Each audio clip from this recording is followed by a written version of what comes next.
Hi there, Scott from Wessex Blades, where I try and use the 20 years I've had in manufacturing engineering and education to sort of pass on my thoughts, maybe strike a few chords of what you may be thinking of as well. The way things have been moving over the last week, it's been that quick that by the time I would have brought my thoughts forward, edited them, put them on the computer, churned them out and made a video, it's got to the point where it was being discussed in Parliament the following day anyway. So it's all just moving so quickly and it's been so fluid. What I thought I'd do is now that lockdown's been here for a couple of days, I can actually bring my thoughts forward of the where the situation is now and what's in my mind. Just as things are going forward, we've had lockdown for a couple of days. Now, one thing I wouldn't mind putting out there is that with all the emphasis that's been going on for lockdown and social distancing and, stay at home, and all those messages that are going on are so in your face, there are news reports that may not have risen to the fore, bubbled up through the mess, as it were.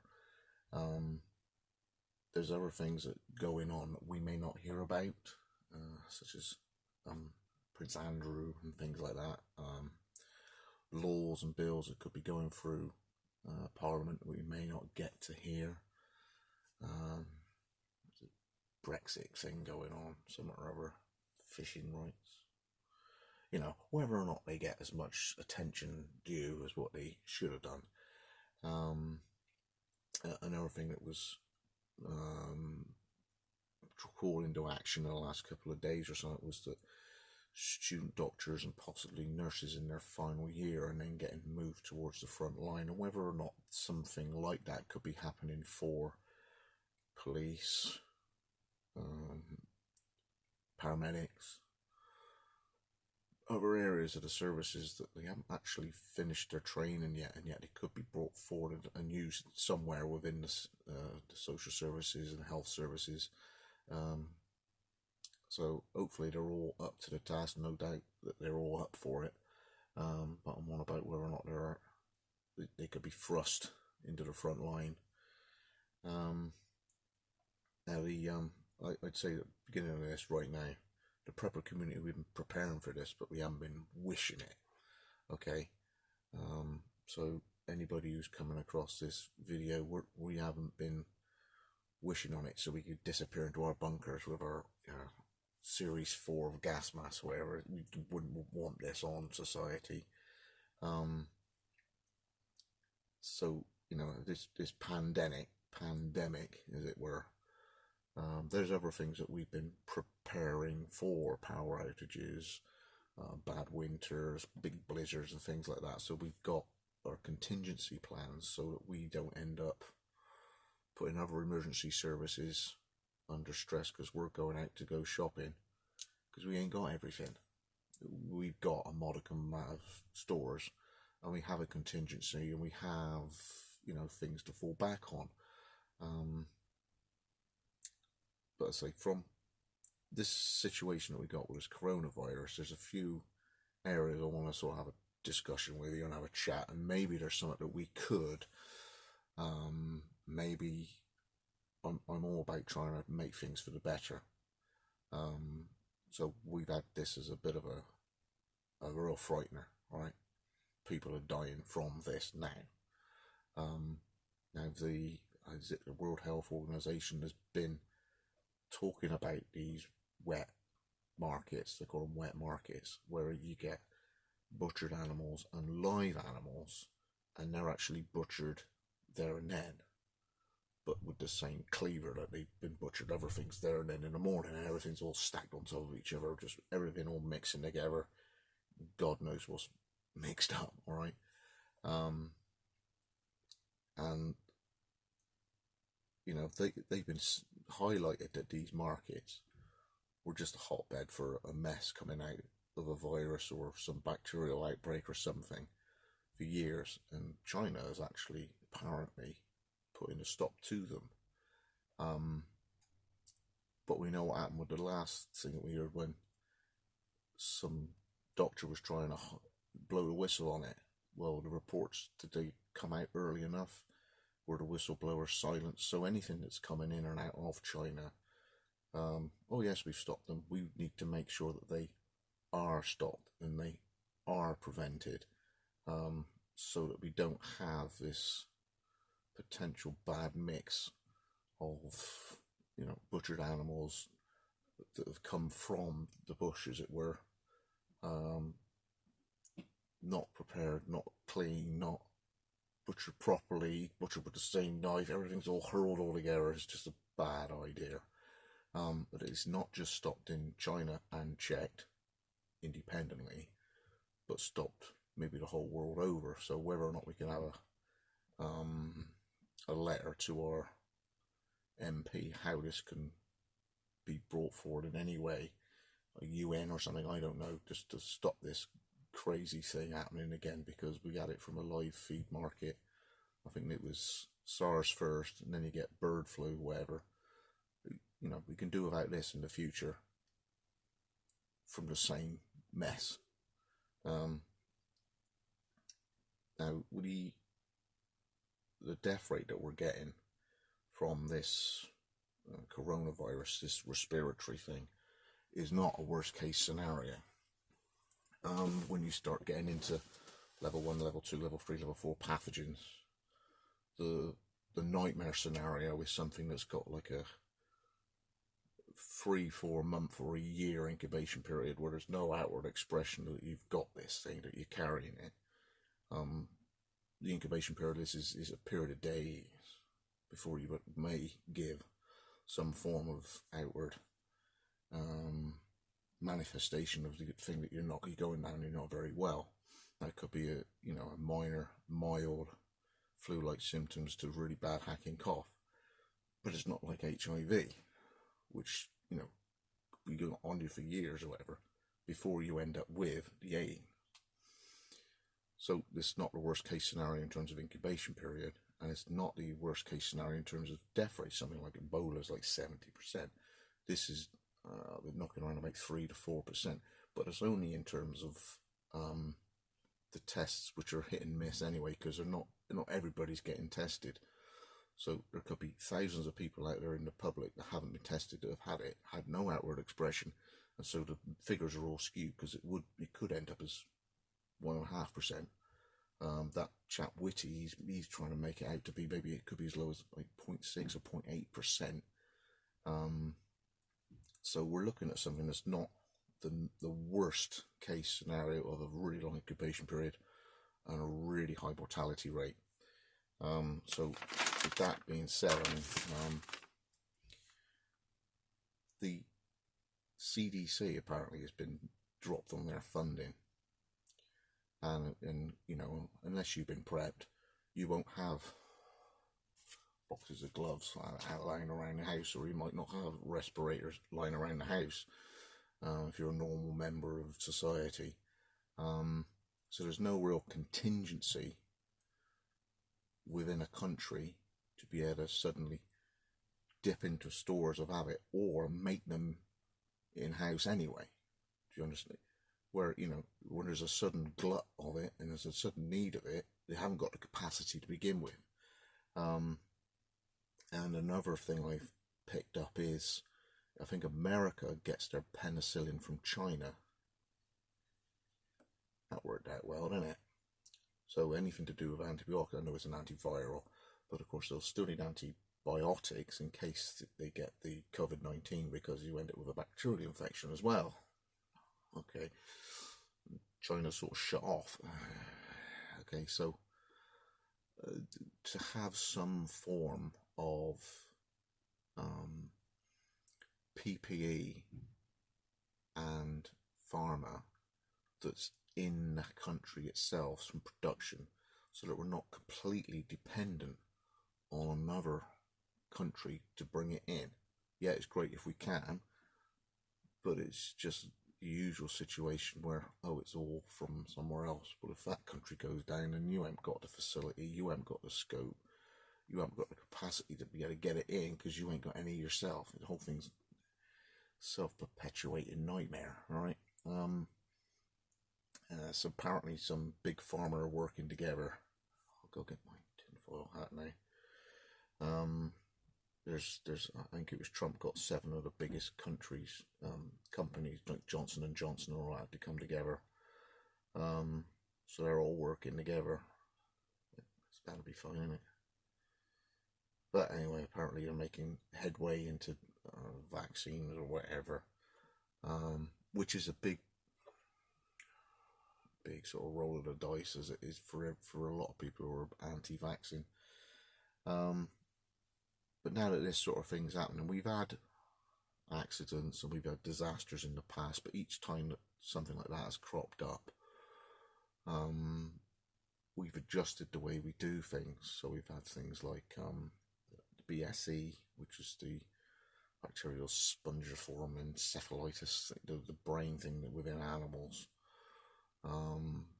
We've had the Herald of Free Enterprise, which is a ferry that left the port, where they had this way of doing it where the doors would still be open as he backed out of the port, and no real camera live link to see the situations of the doors, whether they were open or shut.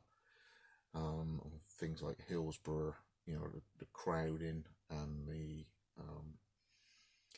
the way that the gates are open, or the way that crowd control is done on the entrance in and the crowd control on the way out in an emergency, and these things are horrendous loss of life, but it gives everything a shot in the arm, so it doesn't happen like that again. So now our cattle have passports, so they know where they are. They're moving around the country, and know what inoculations they may have had. With things like the Herald Free Enterprise ferries now, they shut the doors first before they back out of the port, and they got cameras or light switches to confirm that the doors are shut.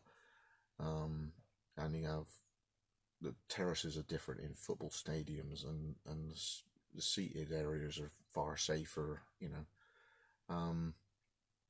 so these things happen, and as they go along, it gets safer and safer and safer and safer.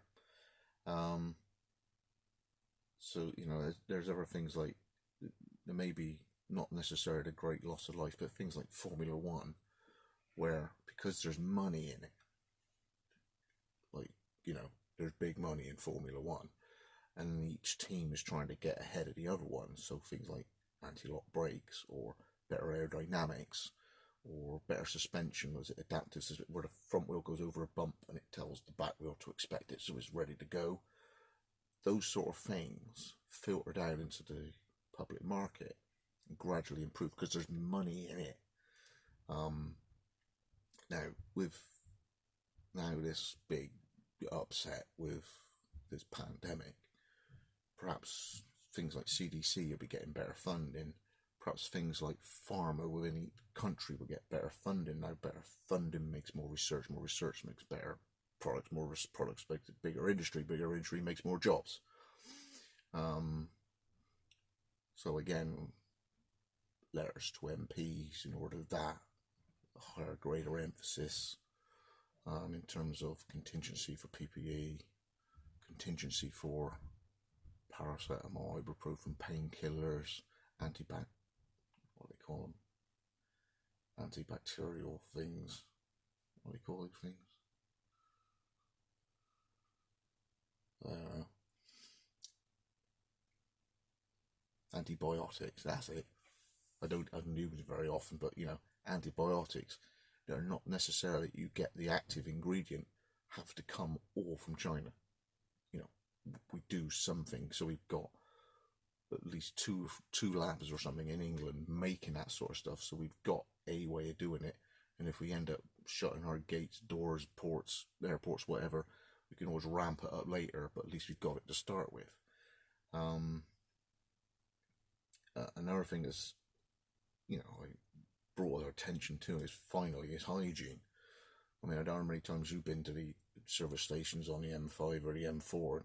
You're in a cubicle and you can hear the door shut, and you could hear the footsteps as he's walked out straight out the door and used the bloody sink. It's like, come on, guys. I mean, we go out, stuff like Edo, and everybody's washing their hands. We're all in together as a nice little village. and hygiene is very questionable out in the public. So this hopefully is going to make basic hygiene far more important without the, it didn't make me hands dirty. God's sake, you just been to the fucking toilet, mate. Wash your hands. And the discipline was not just a quick and off and away. The 20-second time is enough time for that soap to act on the bugs on your hand, where it will have an opportunity to mess up the outer layers of what the cell is on the virus, and then sloosh them off away and in the water. And people understanding the soap messes up viruses. Alcohol destroys like the protein, which is like the stalks on it, so that makes it inactive. It's still sort of in one piece, but it's messed about with the active sites. And then the bleach, that just destroys the outer membrane and it makes it all just burst open and kill it completely. So people's understanding of that is a good thing, that people can appreciate why we're supposed to be washing our hands in the first place. So hey, a step forward in that anyway. It's like you can imagine the difference that was made in the few years from when it went like a sawbones in like the Battle of Trafalgar to the first times that in the later Victorian age, when the doctors would be washing their hands with like carbolic soap, and they would have sheets or something that were like washed in lye or whatever, and the utensils at least would be clean, and at least they had some form of anesthetics, it wouldn't shock the patient, and then into a clean ward with clean sheets makes a massive difference to recovery and lack of infection in the patients. And what are we talking with? Soap and bleach. It's not difficult stuff. It's just the discipline of doing it.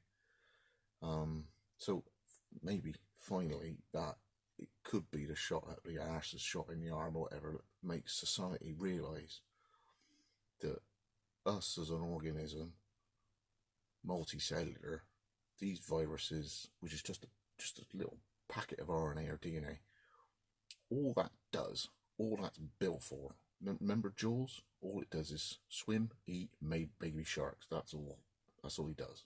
Okay? Once you get into the mindset of what all this virus is, it's a packet of genetic material that just disperses amongst anything or ever, wherever, lands on something, and if its sites lock onto something that it matches, it ends up disappearing into it and then taking over the factory within it and just makes more of them. Powerful stuff. It's frightening.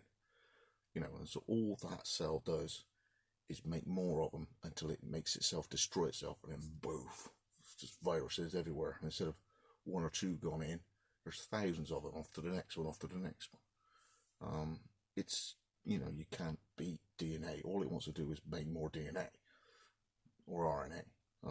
So people's now have seen those graphics, they'll have more awareness of it. So at least we're, as a society, a little bit more wise and a bit more savvy. So that's a good thing. The message that goes on, like wash your hands for 20 seconds or whatever, and then you got the other one, Boris is, stay home, support the NHS, save lives. Those adages, those little memes is getting a bit like World War II, big for victory. It's in the people's psyche now, which is a good thing.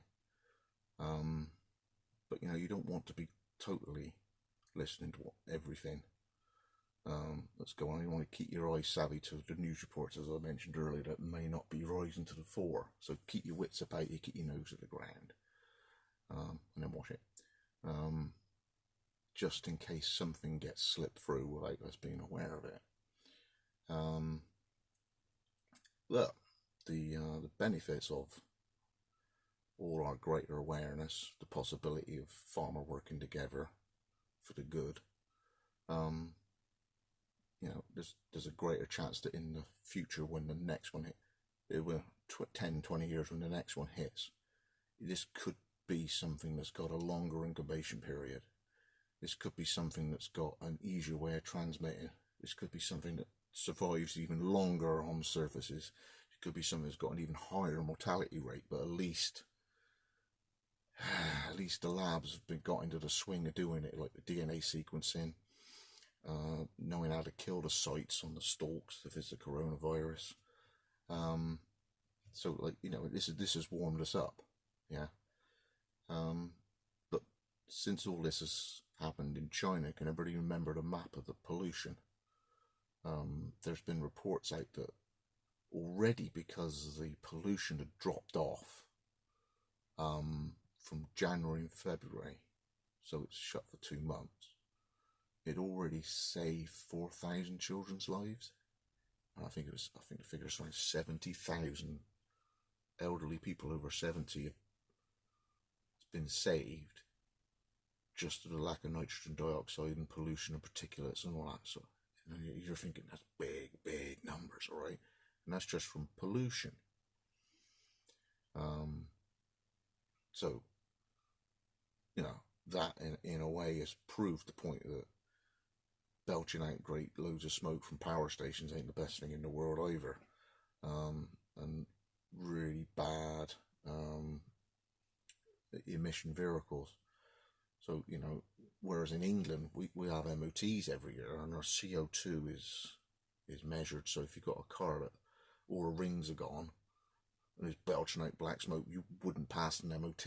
Whereas would the emissions in other countries be so stringently tested? So it's, you know, it's slowly getting to the point where we're all going to be driving not just cleaner cars, but probably, you know, zero emission cars in terms of particulates and bad gases. Also the canals in Venice were seeing the fish swimming in the water, you know. So, you know, things are clearing up with the lack of activity. The streets are, you know, got less litter, I suppose. That's the one thing that's come out in the last day was I've been watching a few reports as I'm sanding knife handles off. During the day I get like the Cuomo ones from New York for the previous day, and he also had a call for volunteers, and there's thousands of people putting themselves forward for delivering stuff on bicycles to pharmacies. So like the pharmacy would get like antibiotics and painkillers, some kids delivered it rather than a guy who's got to have a van. But when they had the government one last night, they had a volunteer thing going, and they were after 250,000. 420,000 people have volunteered, and by this morning, this is now Thursday, is that 500,000 people have volunteered for odd jobbing, ringing people to check they're all right. There's a mental health things just started as well, where people, I think that was in New York, where mental health practitioners are offering their time on top of their normal work to sit on lines in order to be the other end of the phone for people who have problems and need an ear. So, you know, we're all beginning to sort of look out for each other. But it's just a case of, you know, better communication and better hygiene. At least we've had this. It's a horrendous frightener that's come across everybody, but it wasn't the worst case scenario.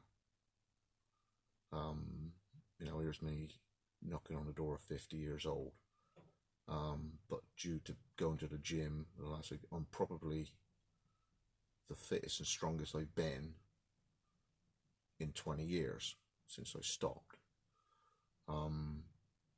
So I'm probably as resilient as I could have been for this. So I'm going to work and I'm stacking shelves. If I'm stacking shelves, that means someone a bit younger can be on the till. Now, of course, if I'm stacking shelves out of the way, I may succumb if I'm on a till talking to people. You know, in the public, whereas I'm literally just putting stuff on the shelves. So I'm doing my little bit, you know, doing videos like this. I'm doing my little bit, but there's other people. There's doctors and nurses, pharmacists, ambulance drivers running people to and from, kids taking stuff to their elderly relatives, people doing errands for people up and down the street. So as a country, as a community, we're all sort of communicating and getting, you know, helping each other out. So long may that continue.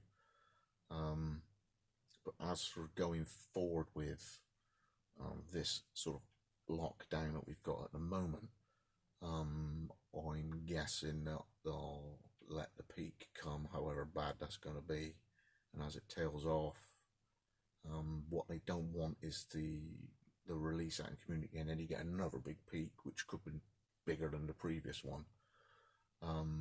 So it could be a case of stepped releases. So it could be like, we've had, let's say we have 6 weeks in a house.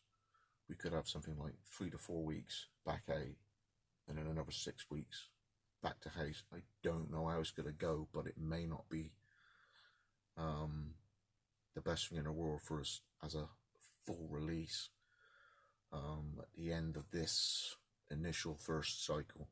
It could be a series of steps where it's reintroduced in order to try and finish off, because the vaccine that's apparently on its way, we're looking at 12 months, and this is March now, so we're looking at March, April, May of next year, if that's how long it takes. Well, the big bell curve that we're getting, we ain't even there yet in the UK, whereas they apparently in China is on the way down. But this is whether or not they come off the lockdown and they get another surge. Quite how it's going to go, we don't know. We can only speculate.